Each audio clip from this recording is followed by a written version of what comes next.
अभिषेक learning platform में आपका स्वागत है। और इस वीडियो में हम आपको यूपीएसआई के सिलेबस के बारे में बताने वाले हैं, किसी के सब्जेक्ट से कितने क्वेश्चन आपको लगभग आ सकते हैं। तो यूपीएसआई सिलेबस का जो पॉइंट है कि कौन कौन से सब्जेक्ट आपके आते हैं पेपर में, तो वो पहले बता दिया जाए।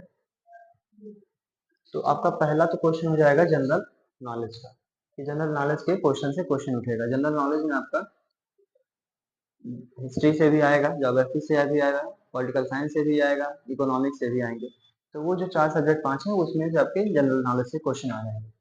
फिर आपका लॉ एंड कॉन्स्टिट्यूशन, आपने एक सब्जेक्ट है मूल विधि जिसको आप लोग पढ़ रहे हैं, लॉ एंड कॉन्स्टिट्यूशन। आप एक किसी थाने पे दरोगा के पद पे नियुक्त होने जाएंगे तो आपको कुछ लॉ पता होना चाहिए, कॉन्स्टिट्यूशन क्या कहता है अपने देश के नागरिकों के लिए, वो आपको पता होना चाहिए। तो उसके लिए आपके लिए एक सब्जेक्ट रख दिया गया लॉ एंड कॉन्स्टिट्यूशन। उसके बाद से आपका अगला टॉपिक है जनरल हिंदी, कि हिंदी में आपको क्या क्या पढ़ना है, कौन कौन से सब्जेक्ट, कौन कौन से चैप्टर आपको हिंदी वाले पोर्शन में पढ़ना है। जैसे संज्ञा हुआ, सर्वनाम हुआ, क्रिया हुआ, विशेषण हुआ, ये सब चैप्टर आपके हिंदी वाले पोर्शन में कवर किए जाएंगे। अगला टॉपिक है, अगला चैप्टर सब्जेक्ट आपका मेंटल एबिलिटी। तो मेंटल एबिलिटी से जो क्वेश्चन आएंगे कि आपके मेंटली, मतलब ऐसे क्वेश्चन होंगे जो आपके मेंटल एबिलिटी को चेक करने के लिए रिलेटेड होंगे, कि आपको किस तरीके से सोचने की आपकी क्षमता है, उसके रिलेटेड आपका इस क्वेश्चन में इस सब्जेक्ट में बनेगा। फिर मेंटल एप्टीट्यूड इसी तरीके का है। और अगला जो है आपका इंटेलिजेंस क्वोशिएंट, आपका एक यूपीएसआई सिलेबस में इंटेलिजेंस क्वोशिएंट करके चैप्टर जोड़ा हुआ है, सब्जेक्ट जोड़ा हुआ है। उसके लिए भी आपको क्वेश्चन, जब हम अगले पेपर के लिए वीडियो बनाएंगे कि प्रीवियस ईयर पेपर कैसे आए हैं, टेस्ट सीरीज कैसे आए हैं, तो उसमें बताया जाएगा। फिर अगला टॉपिक है आपका चैप्टर रीजनिंग।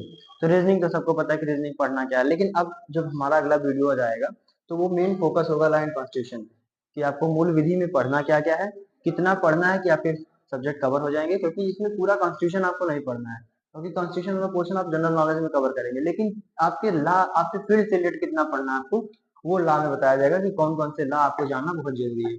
आप किसी को अरेस्ट करने गए तो आपको ये तो पता होना चाहिए ना कि किस रूल के, किस लॉ के वायलेशन में आप उसको अरेस्ट कर रहे हैं, और उस वायलेशन के अगेंस्ट में उसको क्या पनिशमेंट मिलने वाला है, कहाँ उसको पेश करना है। आप जैसे किसी को अरेस्ट करते हैं तो एक रूल होता है कि आप कितने दिन उसको थाने में रख सकते हो, कितने देर के अंदर उसको आपको जज के सामने पेश करना है, तो वो आपको पता होना चाहिए। अगर आपको नहीं पता है तो आप खुद ही लॉ को वायलेट कर जाओगे, और हो सकता है कि अगर वो जान उसके पास लॉ की जानकारी होगी तो वो आपके अगेंस्ट में केस कर सकता है।